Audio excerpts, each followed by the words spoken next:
Good day, ladies and gentlemen. Today is December 26th as we air this episode, which is St. Stephen's Day. And this is the Terror of Demons podcast. We've got a new format and we're going to stick to it. So let's enjoy that beautiful intro. Stay tuned.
Tim, Merry Christmas. Merry Very. first, Merry first day of Christmas. Is it the first day or It's the the second day. How does Second that day go? of Christmas. Second Yeah. day. Merry second day of Christmas. Yeah. Yeah. It's a pretty amazing feast day. We're going to talk today, ladies and gentlemen, about Saint Stephen, and I'm going to explain the new format for the Terror of Demons show. Our slave driver, our colleague Dan Sevigny, over at Pelican, he said, "I want you guys to have a little more punch, a little more focus on your Terror of Demons show." And I said, "Whatever you say, boss," because that's what I always say. And we decided this is what we're going to do. We're going to talk about a hero, like a manly hero. Could be a canonized saint, like we're talking about Saint Stephen today, and it's very fitting because it's his feast day. But it could also just be an amazing hero from Catholic history, like a Charlemagne, or just some awesome general who was in an army and was just virtuous and heroic, or a great statesman like Maurice Duplessis, the premier of Quebec for so many years, or a Salazar or Franco. There's just all these great Catholic men in history. We have so much to learn from them. And then we're going to talk about a virtue that we think is demonstrated by this great hero. We're going to talk about a vice that is very much opposed to the virtue we talk about. And at the end, we're going to give some practical advice based on questions that people send us. So if you want to send us your questions, you can click the link underneath. There is a link for where to email. I believe it's team@piouspelican.com or Pious Pelican Media. Don't quote me, but the link and the description is right down there for you. You can send questions for Tim and I. And don't worry, they'll be anonymous. We can paraphrase.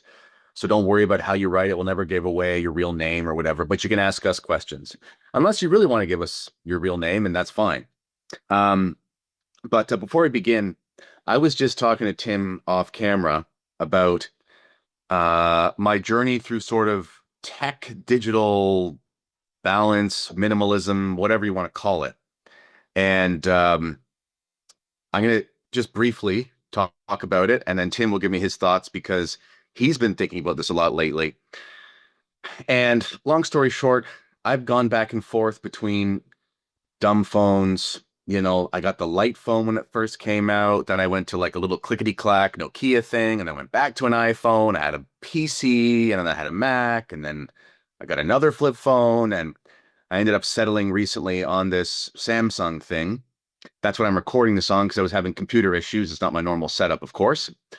And I realized, Tim, this is what I realized. I realized it's kind of like the stage in being an alcoholic. Because of concupiscence, because of our fallen nature, there's a lot of things in life that we're kind of always recovering alcoholics. I write in my Terror of Demons that every man is like a recovering alcoholic when it comes to love. So there's certain stages you have to. No, Kennedy, you're breaking up a little bit. You just started. Oh, now you're frozen. Okay. Where did I cut out?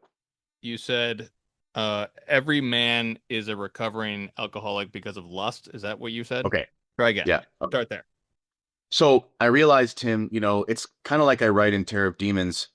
Every man is like a recovering alcoholic when it comes to lust, meaning because of our fallen nature, there's always going to be this difficulty where, you even talk to monks who have been in the monastery for 50 years and they're not around women or anything at all, but they still have to recognize that sort of piece of their soul that they have to deal with. And that's just the way it is. It's part of our fallen nature.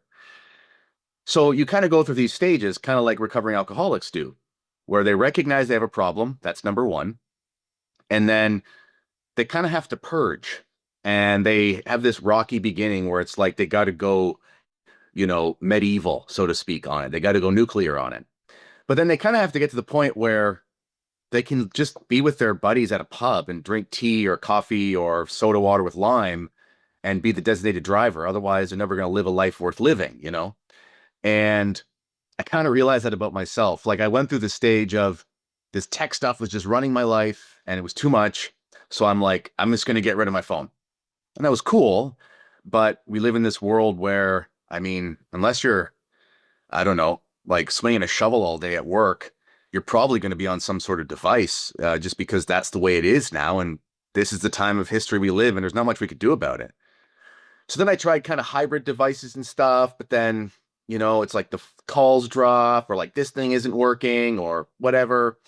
And then there are certain conveniences with technology that really are conveniences. I mean, I don't think there's anything enriching about going to drive to the bank to deposit a check. I'm not going to miss that. I don't mind opening the banking app and just scanning it because, like, what's the Right. difference?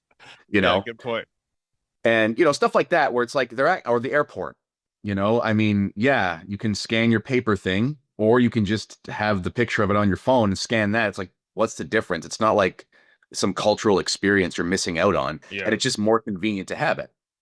So I said to myself, I said, Tim, I have to be as virtuous as Tim Flanders because that's my goal in life. God And help I us. said, yeah, exactly. And I said, if I can't have a phone and it won't run my life, then it's not a phone problem, it's a me problem. And so I just got a smartphone again and did the settings the way that I like, and it's going well. It's nothing to report about. And there you go. That's my short journey through tech minimalism, Okay. if you want to call it that. But you have similar thoughts too. Yeah, Kennedy's journey through the Matrix. Yeah, I respect that. That's a good point because, I don't miss CDs. I don't Yeah. miss like putting the CD in and press and play, like whatever. I mean, what's the difference really? Using Spotify versus a CD. It's not like it is slightly convenient, more convenient, because they're just both tech experiences. Either way, you're not sitting in a concert hall with the real musicians, so it's like not, it's whatever. What's the difference? That's a good point. I guess I have found it to be really helpful if I can be extremely religious about my unplug time, like 5 p.m. I unplug, and then I discovered this thing on the iPhone where you can put a particular setting on where your phone goes into a special mode where you don't get any notifications. So like I have like a special setting at certain times during the week. It's all preset. I will only get texts or calls like from my wife and like family members, and that's it. Like everything else just doesn't go through, and no news, nothing else just goes through. So that's a huge benefit to me because then it's like it's like I am transitioning to a light phone at that time.